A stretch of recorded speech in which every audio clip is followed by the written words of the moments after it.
நம்மளுடைய எண்ணங்கள் அப்புறம் உணர்வுகள் இது ரெண்டும் சேர்ந்தது தான் நம்ம இன்றைக்கி பார்த்துட்ருக்கிற ரியாலிட்டி. அதாவது நம்ம வாழ்க்கையில் இன்றைக்கி நம்ம கிட்ட இருக்கிற விஷயங்கள் அப்படின்றது நம்ம எண்ணத்தாலையும் உணர்வாலையும் தான் ஈர்க்கப்படுது. ஈர்ப்பு விதியை பொறுத்த வரைக்கும் நம்ம எண்ணத்துக்குள்ளே எதை எமோஷ்னலாக, அதாவது உணர்வுபூர்வமாக செலுத்துகிறோமோ அதை நம்ம வாழ்க்கையில் நேராக காண்பிக்கிறதுக்கு முயற்சி பண்ணும், இல்லை அதை அடையிறதுக்கான வாய்ப்புகளை காமிக்கும். அப்போது ஒரு ஈர்ப்பு விதியை பயன்படுத்துகிற நீங்கள், இல்லை அதை புரிஞ்சுக்கிட்டு செயல்படுத்த நினைக்கிற நீங்கள், எந்த இலக்குகள் அமைச்சுக்கிட்டால் நம்ம தேவைகளை பூர்த்தி பண்ண முடியும், என்ன மாதிரி இலக்குகள் அமைச்சுக்கிட்டால் நம்ம அந்த திசையை நோக்கி உந்தப்படுவோம் அப்படின்னு தெரிஞ்சு வச்சுருக்கணும். இலக்குன்னு எடுத்துக்கும் போது எல்லாருமே எதை அடைய முடியலையோ, எது கஷ்டப்படுறோமோ, எது நாளைக்கு தேவையோ, இல்லை இது அடுத்த வருஷம் தேவையோ, எல்லாத்தையுமே நம்ம கோல்னு சொல்லிப்போம், எல்லாத்தையுமே இலக்குன்னு சொல்லிப்போம். அப்போது இது எல்லாமே இலக்கு தான், எல்லாமே தேவைகள் தான். ஆனால் நம்ம அதை நோக்கி உந்தப்படணும்னா நான் முதல்ல சொன்ன மாதிரி உணர்வுபூர்வமாக நீங்கள் அதை எடுத்துகிட்டு வரணும். அப்போது உணர்வுபூர்வமாக இல்லாத இலக்குகளை அமைச்சுக்கிட்டிங்கன்னா நம்மளுடைய மேனிஃபெஸ்டேஷன், அதாவது நம்ம எண்ணங்கள் வாழ்க்கையாகும்னு சொல்கிறோம் இல்லையா, அந்த விஷயம் தடைப்படும், இல்லை ரொம்ப காலதாமதம் ஆகும். இதனாலேயே நான் பேசிக்காக நம்ம சேனலில் கோல் பற்றி பேசும்போது சொல்லியிருப்பேன், ரொம்ப ஷார்ட் டேர்ம் கோல் வைக்காதீங்க, அடுத்தடுத்த தேவைகளை பற்றி பார்க்காதீங்க, பிரச்சனைகளை சால்வ் பண்ணுறதுக்கு கோல்ஸ் வைக்காதீங்க அப்படின்னு சொல்லியிருப்பேன். இன்றைக்கி நம்ம வாழ்க்கையில் அடிப்படையாக தேவைப்படுற ஹெல்த், வெல்த், மணி, ரிலேஷன்ஷிப், கெரியர், இந்த விஷயங்களுக்கு என்ன மாதிரி இலக்குகள் அமைச்சா பெட்டராக இருக்கும், இல்லை என்ன மாதிரி இலக்குகள் இந்த 5 விஷயத்தையும் மேலே கொண்டு வர ஒரு வாய்ப்பை கொடுக்கும்னு தான் பார்க்க போகிறோம். நம்ம சேனலில் ஈர்ப்பு விதியை பற்றியும், எண்ணங்கள் எப்படி வாழ்க்கையாகுது, அதில் இருக்கிற ப்ராக்டிசஸ் என்ன அப்படின்றத ஒரு 4-5 வருஷங்களாக பேசிகிட்டு இருக்கோம். இந்த சேனலுக்கு தான் ஃபஸ்ட் டைம் வரீங்க அப்படின்னா பழைய வீடியோஸ் கொஞ்சம் செக் பண்ணிங்கன்னா நம்ம என்ன பேசுகிறோன்னு உங்களுக்கு புரியும்.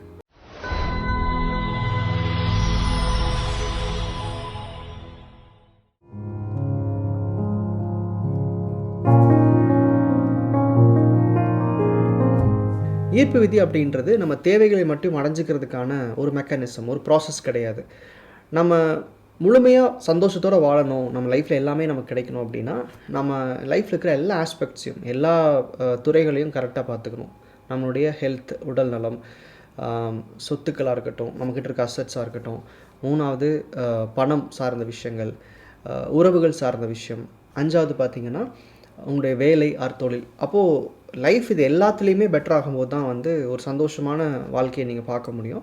அப்போது ஈர்ப்பு விதின்றது ஒரு தேவை அடையிறதுக்கான பயிற்சி இல்லாமல் ஒட்டுமொத்தமாக இந்த எல்லா தேவைகளையும் ஒருங்கிணைச்சு சந்தோஷமான வாழ்க்கை கொண்டு போகிறதுக்கான ஒரு முயற்சின்னு சொல்லலாம். ஆனாலுமே இது ஒவ்வொரு துறைகளும் 5 விஷயம் சொன்னேன் இல்லையா, இது நான் 5 பில்லர்ஸ் ஆஃப் லைஃப்னு சொல்லுவேன். இந்த 5 விஷயங்களையும் ஒரே நேரத்தில் கவனித்து அந்த தேவைகளின் அடிப்படையில் உங்கள் இலக்குகள் அமைச்சிக்கிட்டீங்க அப்படின்னா உங்கள் வாழ்க்கை பெரிய அளவுக்கு மாறுறதுக்கான ஒரு சுச்சுவேஷன் நடக்கும். இப்போ நான் சொல்கிறதுனால இந்த இலக்குகள் தான் நம்ம அமைச்சுக்கணும், இதுதான் ஸ்டாண்டர்ட் அப்படின்னு கிடையாது. உங்களோட தேவைகள் என்னன்னு பாருங்கள், அது இந்த 5 பில்லர்ஸோடு எப்படி கனெக்ட் பண்ணுறதுன்னு பாருங்கள். அதாவது ஹெல்த், வெல்த், மணி, ரிலேஷன்ஷிப், கரியரோட கனெக்ட் பண்ணுறதுன்னு பாருங்கள். ஒரு சில பேருக்கு தேவைகள் பணம் சார்ந்தும், ஒரு சில பேர்த்துக்கு தேவைகள் உடல்நலம் சார்ந்தும் இருக்கலாம். அப்போது எல்லாரும் இந்த 5 கோலையும் வச்சுக்கணும், 5 துறைகளையும் கவனிக்கணுமானா ப்ராக்டிசஸ் பண்ணும்போது எல்லாத்துக்கும் பண்ணலாம். இலக்குகள் அமைச்சிக்கும் போது உங்களுக்கு என்ன தேவையோ அதை இந்த 5 பில்லர்ஸ்குள்ளே அமைக்க பாருங்கள். நீங்கள் இப்போது ஃபார் எக்ஸாம்பிள் சொல்லணுன்னா, உங்களுக்கு கெரியரில் டெவலப்மெண்ட் தேவைப்படுது. உடனே நம்மளால் என்ன பண்ணுவோம், இந்த பர்டிகுலர் ஜாப் எனக்கு கிடைக்கணும், இவ்வளோ சேல்ரி எனக்கு ஹைக் வரணும், இல்லை இந்த ஊருக்கு நான் ட்ரான்ஸ்ஃபர் வாங்கணும், இல்லை இந்த கண்ட்ரியில் போய் வேலை செய்யணும்னு சொல்லி கெரியர் சார்ந்த கோல் வைப்பீங்க. அப்போது வேலை ஆர் தொழில் இது ரெண்டுலேயுமே ஒன்று தான், ஆல்மோஸ்ட் லைக் இன்னொரு பிஸ்னஸ் ஸ்டார்ட் பண்ணணும், அந்த மாதிரிலாம். இது நமக்கு தெரிஞ்ச நெக்ஸ்ட்டு ஸ்டெப். அதாவது கெரியர்லேயோ பிஸ்னஸ்லேயோ க்ரோ ஆகணும்னா அடுத்து என்ன பண்ணலாம் அப்படின்னு நம்ம யோசிக்கிற ஒரு விஷயத்த உடனே கோலாக வச்சிரும். அப்போது கான்ஷியஸ்க்கு என்ன பிரச்சனைனா, நான் இன்றைக்கி ஒரு வேலை செய்கிறேன், ஒரு தொழில் செஞ்சுக்கிட்டு இருக்கேன், எனக்கு அதில் வருமானம் வருது, நான் ஏன் அடுத்ததுக்கு போகணும், அந்த ஒரு கேள்வி வரும். அப்போது இலக்குகள் அமைச்சிக்கும் போது நம்ம கண்ணுக்கு தெரிஞ்ச விஷயங்களை இலக்காக மாற்றிக்கூடாது, அது தூண்டப்படணும். அதாவது நெக்ஸ்ட் பிஸ்னஸ் போகிறதுக்கான இன்டர்னல் மோட்டிவேஷன் க்ரியேட் ஆகணும், இல்லை ஒரு நல்ல ஜாபுக்கு போகிறதுக்கான ஒரு பெரிய நீட் உருவாகணும். அப்படின்னா கெரியர் அப்படின்னா அது எண்ட் ரிசல்ட் என்ன கொடுக்குது, வேலை மாற்றம் கொடுக்குது, இல்லை நமக்கு ஒரு நல்ல சேலரியை கொடுக்குது, இப்படி தான் சொல்லுவோம். ஆனால் உண்மை என்ன, அதனுடைய எண்ட் ரிசல்ட் என்னவாக இருக்கும், ஒரு ஹாப்பியான லைஃப். அந்த ஹாப்பியான லைஃப்க்கு என்ன காரணமாக இருக்கும், ஒரு அசட்டாக இருக்கலாம், ஒரு வெல்த்தாக இருக்கலாம், இல்லை ஏதாவது ஒரு பொருள் நீங்கள் வாங்குறதுக்கு உண்டான ஒரு தேவையாக இருக்கலாம். அதாவது வேலைன்றது நேரடியாக சொல்லப்போனால் பணத்தையும் ஒரு கம்ஃபர்ட்டையும் உங்களுக்கு க்ரியேட் பண்ணுது. அப்போ உங்கள் இலக்கு எப்படி இருக்கணும், அந்த வேலையில் சக்ஸஸ்ஃபுல்லாக இருக்கும்போது உங்களுக்கு என்ன கிடைக்குதோ, அந்த ஹாப்பினஸ்க்கு முன்னாடி என்ன கிடைக்குதோ அதை இலக்காக மாற்றிக்கணும். ஸோ இலக்குன்றது கெரியர்னு வரும்போது, அதாவது பிஸ்னஸாக இருக்கட்டும், வேலையாக இருக்கட்டும், உங்களுடைய கெரியர் வளரணும், பிஸ்னஸ் வளரணும் அப்படின்னா டெஃபினட்டாக நீங்கள் வந்து ஒரு பொருள் சார்ந்த இலக்கை தான் நீங்கள் அமைச்சிக்க முடியும்.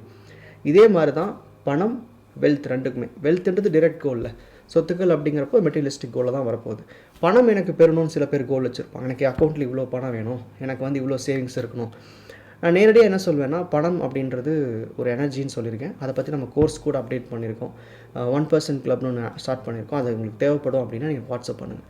ஸோ பணம்ன்றது எனர்ஜி, பணம்ன்றது வந்து வெறும் ஆற்றல் மட்டும்தான். அப்படிங்கிறப்போ நீங்கள் இந்த 5 டாப்பிக்கில் வெல்த், மணி, அப்புறம் உங்களுடைய கெரியர், இந்த 3 டெவலப் ஆகணும்னா பொருள் சார்ந்த தேவைகளை இலக்காக வச்சா நல்லது. இதில் இன்னொரு சின்ன விஷயம் இருக்குது, ப்ரைடை வச்சுக்கலாம். ஃபார் எக்ஸாம்பிள், எனக்கு இந்த பர்டிகுலர் அவார்ட் வாங்கணும், இந்த துறையில் நான் நம்பர் 1 வரணும், இல்லை இந்த டாப் 10 லிஸ்ட்டில் என்னோடய பேர் வரணும். இந்த மாதிரியான ஒரு ப்ரைடு சார்ந்த கோல்கள். அதாவது பணம் மட்டுமே நம்மளுடைய கெரியர் வந்துன்னு சொல்ல முடியாது. சில நேரங்களில் நம்மளுடைய பெருமைக்குரிய சில எதிர்பார்ப்புகள் இருக்கும். ஒரு ஸ்பெசிஃபிக் அவார்டோ ரிவார்டோ ஏதோ ஒன்று, அது கூட நம்மளை உந்துறதுக்கு வாய்ப்பு இருக்குது. ஸோ அதை கூட இலக்காக வைக்கலாம். So money, wealth and career, இந்த 3 டெவலப் ஆகிறதுக்கு மெட்டீரியலிஸ்டிக் சார்ந்த இலக்குகள் வைங்க. கூட நீங்கள் ப்ரைடையும் வச்சுக்கலாம். இப்போது 5ல் 3 விஷயம் சொல்லியிருக்கேன். அடுத்தது ஹெல்த், அப்புறம் ரிலேஷன்ஷிப்பில் இலக்குகள் என்னன்னு பார்த்தா, ஃபார் எக்ஸாம்பிள் நீங்கள் வந்து மேரேஜ்க்காக வெயிட் பண்ணிகிட்ருக்கலாம். ஸோ ஒரு மேரேஜை கோலாக வைக்க முடியும். ஒரு ரிலேஷன்ஷிப்பை மேனிஃபெஸ்ட் பண்ணுறதுக்கு கண்டிப்பாக கோல் வைக்க முடியும். சில பேர் வந்து ப்ரெக்னென்சி எக்ஸ்பெக்ட் பண்ணிருப்பாங்க. ஸோ ஒரு குழந்தைய மேனிஃபெஸ்ட் பண்ணுறதா இருக்கலாம். உறவுகள் சார்ந்த விஷயங்களில் இதெல்லாம் நீங்கள் வந்து ஒரு கோல் செட்டிங்காக வச்சுக்க முடியும். இதை தாண்டி என்ன வைக்க முடியாது அப்படின்னா, ரிலேஷன்ஷிப்பில் எனக்கு ஒரு ப்ராப்ளம் இருக்குது, சால்வ் ஆகணும். அது கோல் கிடையாது, மோர் லைக் ஹீலிங் ப்ராசஸ் தான். அதெல்லாம் பேசிக் ப்ராக்டிஸ் பண்ணாவே சரியாயிடும். ஸோ ஸ்பெசிஃபிக்காக ஒரு டார்கெட் இருக்குது, இல்லை ஒரு லைஃப் சேஞ்சிங் ஒரு விஷயம் நடக்கணும் அப்படின்னா ரிலேஷன்ஷிப்பில் மேரேஜ் அண்ட் கிட்ட தான் வந்து நீங்கள் கோலாக வைக்க முடியும். அடுத்தது பார்த்திங்கன்னா நம்மளுடைய ஹெல்த்தை கடைசியாக சொல்கிறதுக்கு காரணம் என்னென்னா, ஹெல்த்தில் என்னோடய அட்வைஸ், மேனிஃபெஸ்டேஷன் ப்ராசஸ்க்கு வரும்போது ஹெல்த்தில் கோல் வைக்காதீங்க. ஹெல்த்துன்றது பை டிஃபால்ட்டாக நல்லா இருக்கணும். அதாவது எல்லாருக்குமே நல்ல ஹெல்த் இருக்கணும், கம்ஃபர்டபுளான ஒரு ஒரு லைஃப் தான் உங்களுக்கு கிடைக்கணும். இது வந்து basic expectation. There is nothing called இதுதான் கோல், இதுதான் டார்கெட், இது வந்து high level target, low level டார்கெட்னு சொல்லி ஹெல்த்தில் வைக்க முடியாது. ஹெல்த் பை டிஃபால்ட்டாக நல்லா இருக்கணுன்றது எக்ஸ்பெக்டேஷன்றனால ஹெல்த் ஸ்பெசிஃபிக்காக கோல் வைக்காதீங்க. ஒரு வியாதியை குறிப்பிட்டோ, ஒரு வியாதியை பற்றி பேசியோ மேனிஃபெஸ்டேஷனுக்குள்ளே நீங்கள் வந்தீங்கன்னா அந்த வியாதி இன்னும் அதிகமாகிறதுக்கான வாய்ப்பு இருக்குது.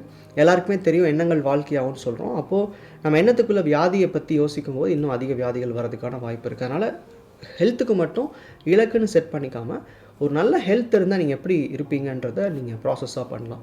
அதுக்கு நிறையா ப்ராக்டிசஸ் இருக்குது. ஹெல்த்தை பொறுத்த வரைக்கும் தனிப்பட்ட முறையில் ஒரு இலக்கு அமைச்சிக்காமல் இந்த overall law of attraction practices follow பண்ணும்போதே உங்களால் பெரிய மாற்றத்தை பார்க்க முடியும். இந்த இலக்குகள் வச்சாதான் வாழ்க்கை அப்படின்னு சொல்லலை. இந்த 5 பில்லர்ஸுமே லைஃப்பில் ரொம்ப இம்பார்ட்டண்ட். எல்லாமே பேலன்ஸ்டாக இருக்கணும். ஹெல்த் நல்லா இருக்குது பட் ரிலேஷன்ஷிப் சரியில்லைன்னா you will not be happy. நல்ல வெல்த் இருக்குது, ரிலேஷன்ஷிப் இருக்குது, ஆனால் ஒழுங்கான ஹெல்த் கிடையாது, இல்லை எனக்கு சரியான கெரியர் அமையலை, இது எல்லாமே என்ன ஆகும்னா ஒரு மாதிரி அன்இவன் லைஃப்பை கொடுக்க ஆரம்பிச்சிடும். ஸோ ஈர்ப்பு விதின்னு வரீங்கன்னா எப்பவுமே ஒரு தேவையை நோக்கி நீங்கள் பயிற்சிகள் செய்ய உள்ளே வந்தால் கூட, ஒரு தேவைக்காக நீங்கள் ஈர்ப்பு விதி எடுத்தால் கூட இந்த 5 விஷயங்களையும் ஒரு சேர மேலே கொண்டு வரதுக்கு முயற்சி பண்ணுங்கள். நம்ம ப்ராக்டிசஸ் எப்பவுமே சஜஸ்ட் பண்ணுறது இதுதான். ஏன் நன்றி எழுதுறீங்க, ஏன் அஃபர்மேஷன் கேட்குறீங்கன்னா இதெல்லாம் வந்து ஃபவுண்டேஷன்ஸ். நம்ம லைஃபோட எல்லா தேவைகளையும் ஒரு சேர நீங்கள் உங்கள் கான்ஷியஸ்க்கு புரிய வச்சுட்டு ஸ்பெசிஃபிக்கான தேவைகளுக்காக ப்ராக்டிஸ் பண்ண முடியும். ஸோ இதை சிம்பிளாக சொல்லணும்னா இதனுடைய மொத்த நோக்கம் வந்து லைஃப்பை ஹோலிஸ்டிக்காக பார்க்கணும். லைஃப்பில் தேவைகளுக்காக மட்டும் ஓடக்கூடாது. அந்த தேவைகள் அடையணும்னா கூட நம்ம முழுமையாக சந்தோஷமாக தான் பண்ண முடியுன்றது தான் இந்த ஐடியா. இதுக்காக தான் அந்த கோல் எப்படி அமைச்சிக்கணும்னு சொன்னேன். ஸோ ஒரு கோல் செட்டிங் ப்ராசஸ்க்குள்ளே வரும்போது ஈர்ப்பு விதியை பயன்படுத்தணும்னு நினைக்கும் போது, புரிஞ்சுக்கணும்னு நினைக்கும் போது இலக்குகள் சரியாக இருக்கணும். அந்த இலக்குகள் வந்து உணர்வுபூர்வமாக இருக்கணும். அந்த உணர்வுபூர்வமான இலக்குகள் இந்தந்த கேட்டகரிக்கு இப்படி தான் வேலை செய்யும் நீங்கள் புரிஞ்சிருப்பீங்கன்னு நினைக்கிறேன். இது சார்ந்த உங்களுக்கு கேள்விகள் இருக்கலாம். நம்ம சேனலில் கோல் செட்டிங் ஒரு வெப் சீரிஸ் ஆல்ரெடி இருக்குது. நீங்கள் இந்த வீடியோ டிஸ்கிரிப்ஷனில் பார்த்தீங்கன்னா கோல் செட்டிங்கான அந்த லிங்க் இருக்கும். அது போனீங்கன்னா நிறைய வீடியோஸ் பேசியிருக்கோம் இதை பற்றி முன்னாடியே. இன்னும் தெளிவு கிடைக்கணும்னா அந்த வீடியோஸ் நீங்கள் பாருங்கள். அதை தாண்டியும் உங்களுக்கு சந்தேகங்கள் இருந்துச்சு அப்படின்னா எனக்கு நீங்கள் வாட்ஸ்அப் பண்ணலாம். இந்த 5 விஷயங்கள் பேசணும் இல்லை, இதோட சேர்த்து செல்ஃப்னு ஒரு விஷயம் இருக்குது. ஹெல்த், வெல்த், மணி, ரிலேஷன்ஷிப், கெரியர், செல்ஃப்னு ஒரு விஷயம் இருக்குது. இந்த 6 விஷயங்களையும் ஒரு பில்லராக எடுத்துக்கிட்டு, ஒரு 6 பில்லர் எடுத்துக்கிட்டு அமைக்கப்பட்ட கோர்ஸ் தான் ஆன்லைன் டிரான்ஸ்ஃபர்மேஷன் கோர்ஸ். எனக்கு ஈர்ப்புவிதி பற்றி தெரியாது, எனக்கு வந்து புரிஞ்சுக்கணும்னு ஆசைப்பட்றேன், இதை கோர்ஸ் எடுக்கணும், கன்ஸ்ட்ரக்டிவாக பண்ணணும்னு நினச்சிங்க அப்படின்னா லைஃப் டிரான்ஸ்ஃபர்மேஷன் கோர்ஸ் நீங்கள் பண்ணலாம்.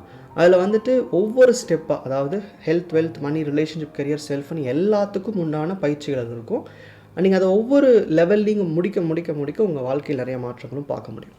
ஸோ அந்த கோர்ஸ் வந்து கம்ப்ளீட்லி ஆன்லைன் தான். மந்த்லி குரூப் கால் இருக்கும். அந்த குரூப் காலில் எங்க கூட நீங்கள் இன்ட்ராக்ட் பண்ணுற மாதிரி இருக்கும். அந்த கோர்ஸ் எடுத்துருக்க எல்லாருமே அதே மீட்டிங்கில் கலந்துக்கிற மாதிரி இருக்கும். அது ஜூமில் நம்ம பண்ணுவோம்.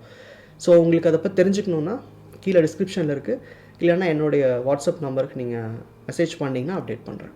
தேங்க்யூ.